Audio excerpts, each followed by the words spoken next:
देश भी जानत रहे अपन बिहार के धरोहर के। जय हो। छठ महीना के दिन में अगर उनकर गीत बाजे त लागे कि साँचों के छठी मैया मुखिया जी घरे घरे पहुंचत नहीं। शादी विवाह में कतनो बढ़िया से बढ़िया कलाकार लोग विवाह के गीत गा देले, लेकिन शारदा सिन्हा के जब गीत बाजे त लागे कि वास्तव में कोनो परिवार में शादी हो रहा है। आज अलविदा हो गई अपन बिहार के कोई धरोहर भोजपुरी लोकगीत के लता मंगेशकर वहां के रहनी जकर के पद्मश्री एक बार ना 2-3 हाली वहां के राष्ट्रपति पुरस्कार देके सम्मानित कर रहनी। आज दुनिया त्याग देगा। पुरानिया चाचा काका लोग बतावेला कि मरनी जौन हो करनी रवा जतना करतनी करनी मरनी के समय देखल जाला। देखी तो छठ माई के बड़ शुभारंभ हो, छठ माई के भजन कितना बढ़िया गावत रहनी।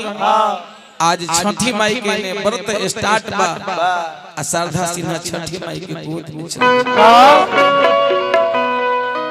हमनियों के गौला एगो गीत वहां के गौले रहनी। दुल्हन मुखिया जी कहनी हम गुनगुना के बताओ तनी। आठ ही काठ के कोठरिया हो दीनानाथ, रुपयों में लागल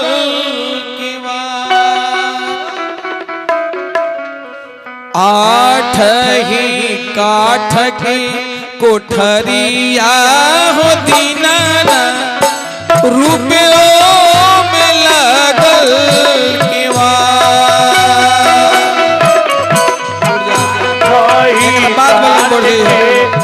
कोठरिया हो दीनानाथ।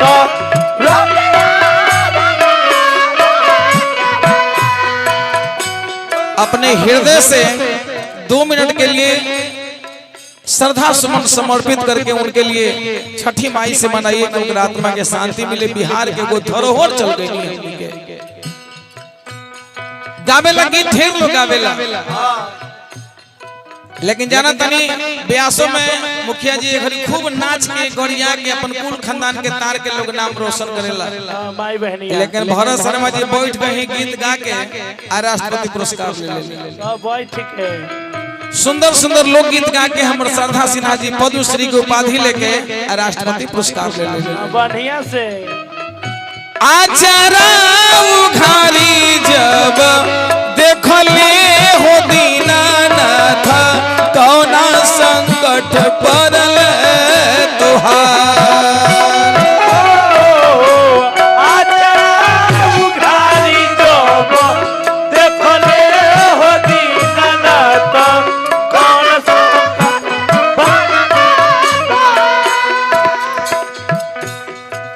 स्वामी संकट परले, हम ना शारदा सिन्हा जी की पंक्ति बा।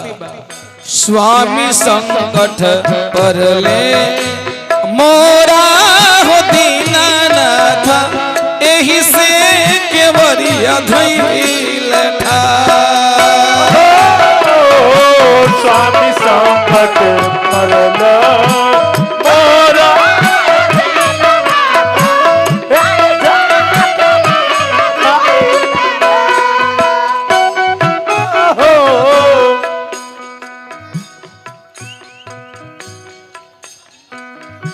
आचारा उघारी जब देखले हो दीनानाथ, कौना संकट पड़ल तुहार।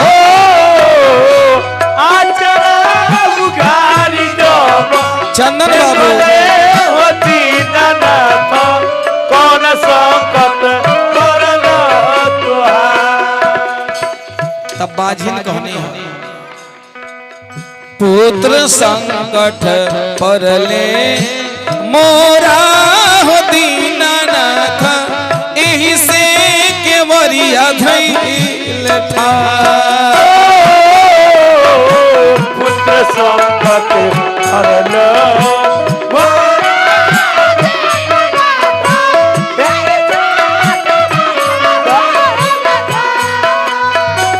का जाने लाल बाबू भैया दोबारा फिर अपन बिहार के धरती पर कोनो श्रद्धा सिन्हा बनी है कि ना, लेकिन जहां वहां के बानी आत्मा के शांति मिले भगवान सबने की प्रार्थना करें, हम छठी मैया से प्रार्थना करें। अंतिम लाइन श्रद्धा सिन्हा जी कितना सुंदर गा के केरा बाजे फोरे ना कपने से ऊंचे केरा बाजे फोरे ना कपने से ओ परसुगा मेरा राय, ओ परसुगा मेरा राय, धनुषा से जय हो जय हो। धनुषा से सुगा गिरे मोरी छाए सुगा गिरे मोर स्वामी संकट तोरा दीना नाथा ऐसे के वाला धइले था। अंतिम लाइन श्रद्धा सिन्हा जी कितना सुंदर कहानी है।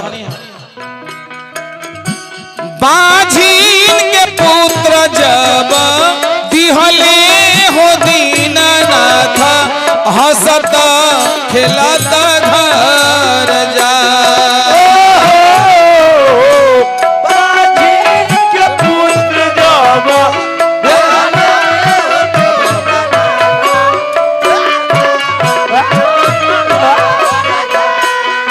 अरे बाझीन के पुत्र जब दिहले हो दीनानाथ, हंसत खेलत घर जा।